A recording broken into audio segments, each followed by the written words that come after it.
యాదవ్ గారు ఆ టెక్నికల్గా ఏదో ఉంది చూడండి అబ్బా, ఆయనకి కాల్స్ వస్తున్నట్టున్నాయి. రైట్ మహేష్ గారు, కాంగ్రెస్ పార్టీ అంటేనే ఉన్న 5 ఏళ్లలో 2 3 మార్చే కల్చర్ కాంగ్రెస్ పార్టీకి. కోర్స్ ఇప్పుడు బీజేపీలో కూడా కనపడుతుందిలే, అక్కడక్కడ ఒకటి 2 స్టేట్లలో 2 3 మార్చే సందర్భాలు చూసాం మనం, నో డౌట్. ఒక తెలుగు రాష్ట్రాలు చూస్తే ఒక్క రాజశేఖర రెడ్డి గారి హయాంలోనే 5 ఏళ్ళు కంటిన్యూ చేశారు ఆయన్ని. మళ్ళీ ఎలక్షన్ వచ్చాక మళ్ళీ ఆయన ముఖ్యమంత్రి అయ్యాడు. ఓకే, అలాంటి కాంగ్రెస్ పార్టీలో 10 ఏళ్ళు నేనే ఉంటా అని చెప్తున్నాడంటే ఏదో ఉందండి. ఆయన అన్నారు తొడపాశం పెట్టాడని అనను, కానీ ఏదో ఒక బలమైన కారణం. అది ఏంటది? రాజకీయంగా పట్టు సంపాదించాడా, లేకపోతే అడ్మినిస్ట్రేషన్లోనే పట్టు సంపాదించాడా?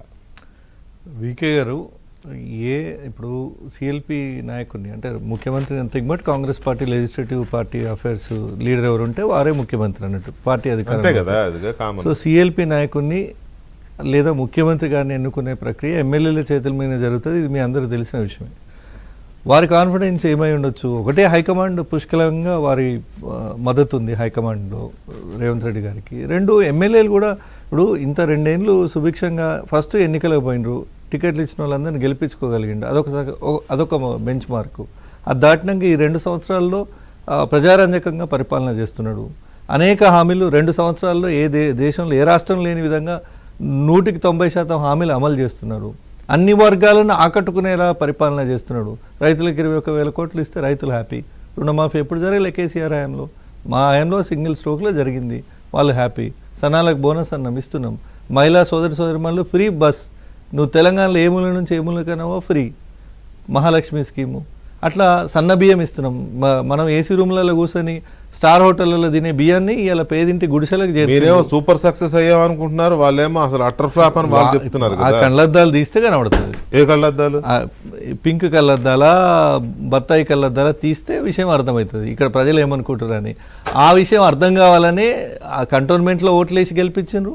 ఆ విషయము జూబ్లీహిల్స్లో కూడా చూపించారు. జూబ్లీహిల్స్లో వాళ్ళు ఓడిపోయిన తీరు చూసి బీజేపీ అయితే విమర్శించడానికి నైతికత కూడా లేదు, ఎందుకంటే డిపాజిట్ కూడా రాలే వాళ్ళకి. అంటే మినిమం మద్దతు లేదు, కనీస మద్దతు ప్రజల్లో లేని పార్టీ ఏదైనా ఈ రాష్ట్రంలో రాజకీయం చేస్తున్నామని చెప్పుకొని తిరుగుతుందంటే అది బీజేపీ. దేశంలో ఏదైనా ఉండొచ్చు కాక, ఎన్ని మాయమట్లని చెప్పి ఉండొచ్చు కాక, కానీ రాష్ట్రంలో వాళ్ళు చేసిన దోపిడీ ముందు మేము ఎంత అండి, 150 ఏళ్ళ కాంగ్రెస్ పార్టీ బ్యాంక్ బ్యాలెన్స్ తీస్తే బీజేపీ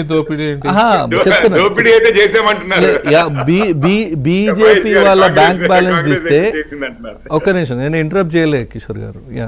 సో 857 crores, 857 కోట్లు మాత్రమే కాంగ్రెస్ పార్టీ బ్యాంక్ బ్యాలెన్స్.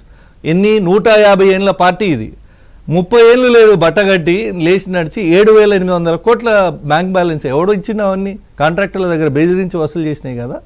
నేను ఇంకో మాట కూడా చెప్తున్నా, ఎస్ గెలిపిస్తున్నాడు, కంటోన్మెంట్ గెలిచినాం, 8 ఎంపీలు గెలిచినాం, జూబ్లీహిల్స్ గెలిచినాం. ఎలక్షన్ ఏదైనా విజయం కాంగ్రెస్దే అవుతుంది. అవతల పార్టీలు కనుమరుగైపోతున్నప్పుడు సహజంగానే ముఖ్యమంత్రి కుర్చీలో కూర్చున్న వ్యక్తికి, అది రేవంత్ రెడ్డి లాంటి కాన్ఫిడెంట్గా ఉండే వ్యక్తికి డెఫినెట్గా మా గౌరవ ముఖ్యమంత్రికి కాన్ఫిడెన్స్ ఉండడంలో తప్పులేదు. ఒకటి. రెండోది, I want to correct you all. 2004లో ఎస్ వైఎస్ఆర్ డిఎస్ఆర్ అనే ఒక చర్చ ఉండే, ఏది ముఖ్యమంత్రి ఎవరు అనే దగ్గర పిసిసి అధ్యక్షుడు డిఎస్ గారు ఉండరు కాబట్టి అదొక చర్చ ఉండే. కానీ వైఎస్ రాజశేఖర రెడ్డి గారి పాదయాత్ర కానీ ఈ ప్రభావితాలన్నీ కూడా హైకమాండ్ పుష్కలంగా వారికి సపోర్ట్ చేసింది కాబట్టి వైఎస్ గారు successfully is a towering leader, no doubt. దాంట్లో టర్మ్ కంప్లీట్ చేసినాక 2009 ఎలక్షన్స్ వైఎస్ గారి చేతుల మీదుగా పోయినాయి. మొత్తం ఎలక్షన్ ఫేస్ ఆయన్నే, టికెట్లు ఆయన్నే, అవుట్ రైట్ టికెట్స్ డిస్ట్రిబ్యూషన్ కూడా ఆయన ఒక అంచనా వేసుకొని ఆ రాజకీయాలని దానికి తగ్గట్టుగా ఏం చేయాలో అది చేసిండ్రు. కాబట్టి మళ్ళొకసారి అధికారానికి వచ్చినాం. ఎవరికన్నా నేను ఇప్పుడు మిమ్మల్ని స్ట్రేట్ క్వశ్చన్ అడుగుతాను, మీరు కూడా వారితో వాకింగ్ ఇంటర్వ్యూస్ చేసిన వీడియోస్ కూడా చూసినాను నేను. మీరు చెప్పండి, ఆ 2009 ఎలక్షన్ టైంలో ఎవరికన్నా డౌట్ ఉండేనా రాష్ట్రంలో వైఎస్ రాజశేఖర రెడ్డి గారిని కాదని ఇంకొకరిని ముఖ్యమంత్రి చేస్తారనే డౌట్ ఉండేనా? ఎవరికి లేదు కదా. ఆయన అన్నట్టు కాంగ్రెస్ అంటూ గెలిస్తే ఆయనే కంటిన్యూ అవుతుంది. సేమ్ యాజ్ నేను వస్తున్నా, ఇంకా మళ్ళీ టాపిక్ రాలేదు. సేమ్ లైక్ రేవంత్ రెడ్డి గారు కూడా ఇప్పుడు రేవంత్ రెడ్డి గారిని తప్పిస్తారని, ఆ రోజు వైఎస్ రాజశేఖర రెడ్డి గారిని తప్పించి ఇంకోరిని పెడతారనే ఆలోచన ఎట్లయితే లేదో, ఈరోజు రేవంత్ రెడ్డి గారిని తప్పించి ఇంకోరు పెడతారనే ఆలోచన అవసరం లేదు. మాది జాతీయ పార్టీ, నిర్ణయం హైకమాండ్ డెఫినెట్గా చేస్తుంది. బీజేపీ కూడా అదే వర్తిస్తుంది. నేను అంటున్నది కూడా మీరు అన్న మాటనే. రాజశేఖర రెడ్డి గారు ఎలాగైతే పార్టీలో ఆంధ్రప్రదేశ్, ఆనాటి ఉమ్మడి ఆంధ్రప్రదేశ్లో రాజశేఖర్ రెడ్డి కాకుండా నెక్స్ట్ ఎవరు అంటే 2, 3, 4 స్థానాల వరకు ఎవరు లేని పరిస్థితి. ఇప్పుడు కూడా రేవంత్ ఆ సిచ్యువేషన్ ఎలా క్రియేట్ చేసుకోగలిగారు అనేదే ఇష్యూ. నేనేమంటున్నా, ఇష్యూ కాదు, వండర్. పబ్లిక్ లో ఒకటి అధికారంలోకి తెచ్చిన అంతే అండి, అది అధికారంలోకి తెచ్చిన తీరు, హైకమాండ్తో ఉన్నటువంటి సత్సంబంధాలు, ఇప్పుడు ప్రజల్లో పరిపాలిస్తున్న విధానం, ఈ మూడు చూసిన తర్వాత సీఎం గారికి ఆ కాన్ఫిడెన్స్ రావడంలో ఎక్కడ ఇది ఉంది చెప్పండి? ఏ ఎలక్షన్ జూబ్లీహిల్స్ అంటే మేమే గెలిస్తేమి, కంటోన్మెంట్ అంటే మేమే గెలిస్తేమి, సీఎం గారి డైరెక్షనే కదా, సీఎం గారి నాయకత్వంలో మేమంతా పనిచేసింది జూబ్లీహిల్స్. అవతల వాళ్ళు రెఫరెండం అంటుంటే కూడా ఆ తర్వాత అసలు రాజకీయ ముఖ చిత్రం మారిపోతాం అన్నోళ్ళు లేరు, ఇది ఇంకో హిందూ ముస్లిం పంచాయతీ పెట్టాలనుకున్న వాళ్ళు లేరు, అడ్రస్లో లేరు. సో నేనేమంటున్నా, బేసిక్గా మేము మళ్ళొకసారి అధికారంలోకి వస్తామనడానికి మేము చేస్తున్న ప్రజారంజకమైనటువంటి పాలన, అమలు చేస్తున్న సంక్షేమ అభివృద్ధి కార్యక్రమాలు, రైజింగ్ తెలంగాణ పేరున 10 ఏళ్ళు పరిపాలించిన బీఆర్ఎస్ ఒక్క రోజైనా రైజింగ్ తెలంగాణనో లేదంటే ఇంకేదన్నానో తీసుకొచ్చి పెట్టగలిగిందండి? బంగారు తెలంగాణ పేరే బంగారు తెలంగాణ. అది ఆ బంగారం ఎవరింట్లో ఉందో ఇంకా ఇన్వెస్టిగేషన్ ఏజెన్సీలు తేలుస్తాయి భవిష్యత్తులో. కానీ మా చేతిలో మాత్రం చిప్పలే పెట్టిపోయారు, ఖాళీ చిప్పలు అవి కూడా. సో బంగారం అయితే డెఫినెట్గా లేదు ప్రభుత్వంలో. అవి ఎవరింట్లో ఉన్నాయనేది విచారణ సంస్థ. ఒక్క మాట చెప్తా చివరిగా, మల్లయ్య యాదవ్ గారు ఉన్నారు. మల్లయ్య యాదవ్ అన్న పెద్ద మనసు చేసుకొని కాంగ్రెస్ మళ్ళొకసారి అధికారంలోకి వస్తే రేవంత్ రెడ్డి గారు అంటే అదే నేను వెల్కమ్ చేస్తున్నాను. నేనేమంటున్నా, వాళ్ళ పార్టీ నాయకత్వానికి ఉన్నంత కుసంస్కారం ఇవాళ ఒక్క ఎలక్షన్ అటు ఇటు అయితేనే రేవంత్ రెడ్డి పడిపోతాడు, ప్రభుత్వం పడిపోతుంది, కేసీఆర్ సీఎం అవుతాడు అని చెప్పుకునే అంత కుసంస్కారాలు ఉన్న పార్టీలో ఈయన మట్టిలో ఆనిముత్యం లాగా ఫ్లోలో వాళ్ళ కోదాడ రాజకీయం, హుజూర్నగర్ రాజకీయం కూడా రుద్దాడు, రాష్ట్ర రాజకీయం. నా ఒకటే రిక్వెస్ట్ ఏంటంటే అట్లాంటి విషయాలు ఏవి లేవు. మంత్రులు అందరూ సఖ్యతగా ఉన్నారు. క్యాబినెట్ యాజ్ ఎ టీమ్, ఒక క్రికెట్ టీం అంటే 11 మంది ఎట్లుంటారో అదే టీమ్ గా పనిచేస్తున్నారు.